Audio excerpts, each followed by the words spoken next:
Yo, what's up mga ka-lifestyle? Magandang araw sa ating lahat. Welcome back again sa ating channel, Marky Lifestyle. So for today's video, let's talk about online leading application.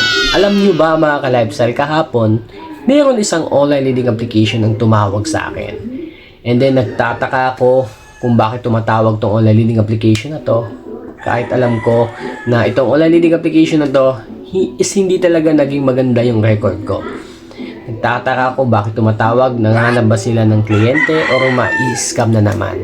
So kung gusto mong malaman kung anong online leading application na to, please stay tuned and then tapusin mo tong video hanggang dulo. And then kung bago ka pa lang sa akin channel once again, please do like, share, subscribe and then paki-hit na rin yung notification bell lang again. Ma-notify po kayo once again sa mga i-upload po nating latest updates about online leading application. And again mga ka-lifestyle, hindi ko po nire-recommend na mag-loan kayo sa mga online leading application na babanggitin ko. For awareness po, itong mga online leading application na to is mga loan shark po to, no? Matataas po yung interest dito, especially pag nag-due na kayo, no? Yung mga penalties malalaki na po. So, yun na nga mga ka-lifestyle, itong online leading application na tinutukoy ko is si Mr. Cash. Alam ko karamihan sa inyo is familiar dito. Then, alam ko rin na maraming mga kliyente na until now is maganda yung standing nila sa OLA na to. Ako dati, honestly speaking, hindi naging maganda, no? Pero nakatatlong loan po ako sa Mr. Cash, no? Hindi naman sa sobrang tagal ako nagbabayad dito. I think 3 days lang po yung pinakamatagal na nag-due ako dito. Pero nakatatlong loan pa rin ako. And then yung pang-apat, na-reject na po tayo. Here we go again, ano? Kasi kahapon po tumawag to, no? And then nag-offer po sila ng 9,500 na loan kasi yun na nga pang-apat na po na loan ko. And then yun na-approve po tayo. Sobrang nagalit lang po talaga ako at nainis kasi hindi na naman nila tinutupad yung napagkasunduan or yung offer nila, no? Tumawag talaga personally.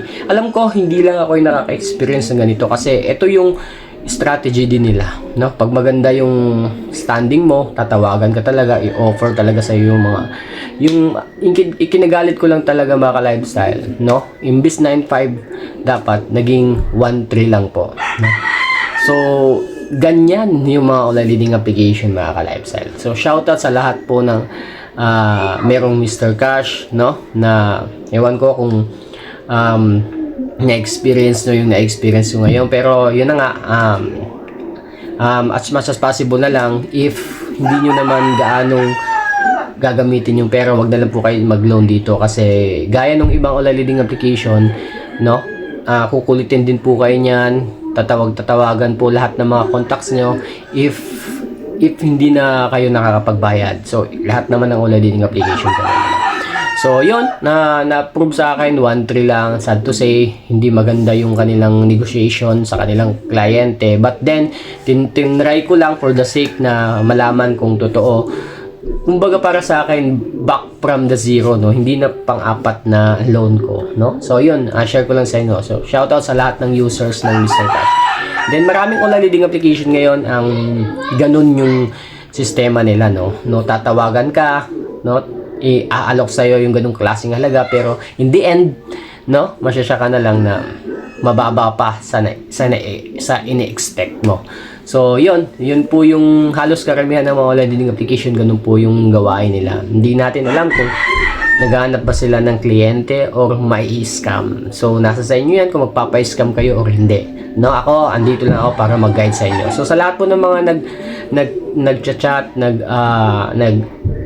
nag-approach sa akin, no, na hindi ko masyadong nasasagot, pasensya na po kayo kasi sobrang dami nyo po, no?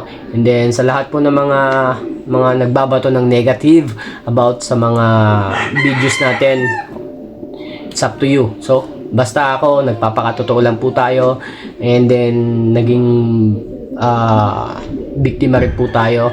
And then hindi ako kagaya ng iba dyan na gumawa lang ng channel para magpa-as if na biktima, no? Nagpa-as if na maraming alam, no? So from the scratch lang din naman yung channel na nakakuha lang ng idea sa mga ganitong klaseng content, then boom, no? Kala mo kung sino na. So hindi po ako ganun mga ka-lifestyle, no? So again, sa lahat po ng mga biktima ng online leading application na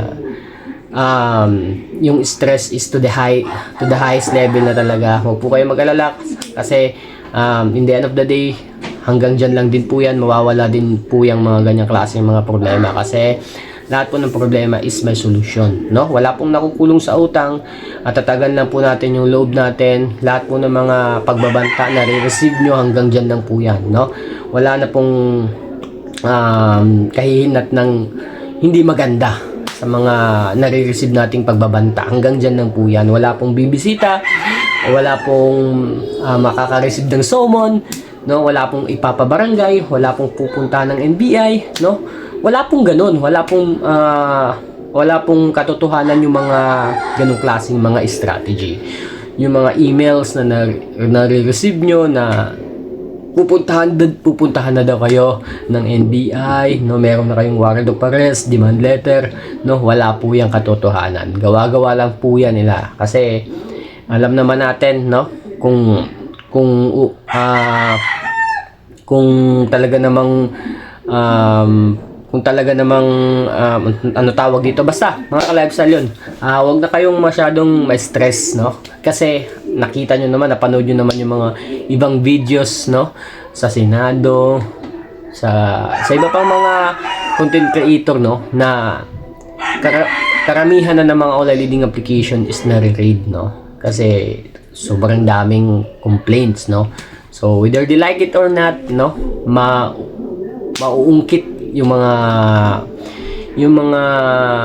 ano tawag dito, yung mga maling gawain nila. Kaya yung iba nanahimik na lang po yung ibang online leading application. So mag-ingat lang po tayo again sa pagbibigay ng mga private information natin sa mga online leading application kasi posibleng gamitin nila yan, no? Kasi meron din akong nabasang isang comment, no, na wala naman siyang, I think may problema siya sa pay later, no? Wala naman siyang order pero panay tawag, panay cancel niya na lang. I mean, maraming mga order, no? Na hindi ko alam kung totoo no? Pero posibleng ganun yung mangyari sa inyo if binibigay talaga natin yung private information natin sa mga gaya ng ganitong klaseng mga online platform, no, na utanganan, no? So mag-ingat na lang po tayo and then wag na lang po natin gamitin yung mga contacts na active. I mean yung mga contacts na ginagamit ng mga relatives natin, ng mga katrabaho natin, mga bosses natin. Wag na lang po natin gamitin yon kasi para hindi tayo mapahiya, no? Kasi gagamitin nila yon as a pangtakot sa atin in the future. So yun lang mga ka-lifestyle, share ko lang sa inyo again sa mga tinatawagan ng mga online leading application dyan na approve na daw kayo. Huwag po kayo magpapaniwala dyan, ano, kasi yung mga ino-offer nila na ganong klaseng halaga is hindi po talaga totoo, no? Clickbait lang po yun, no? Kumbaga sila lang din yung mga makikinabang in the future. Yung mga tumatawag sa inyo, syempre of course, once na nakapag-register kayo, nakapagawa kayo ng account, magkakaroon po sila ng commission, no? Doon po kasi sila kumikita. Yun yung naiisip kong dahilan kung bakit ang dami ng ganong klaseng mga way, no? Na tatawagan talaga nila personally yung mga kliyente nila. Even though na hindi maganda yung record nito, but still tatawagan pa rin nila para lamang makapag-loan itong taong to. And then itong mga agent, hindi na nila iniisip kung maganda pa ba yung magiging standing nito. Basta magkaroon lang sila ng commission. Wala na silang pakialam sa kumpanya, mga ka-lifestyle. Yun yung naiisip kong dahilan. So yun lang mga ka-lifestyle. Again, sa mga hindi pa po nakapag-subscribe sa ating channel, please do like, share, subscribe, and then pakihit na rin yung notification bell nang again ma-notify po kayo once again sa mga i-upload po nating latest updates about online learning application. So yun lang mga ka-lifestyle. Stay tuned always, please. Peace.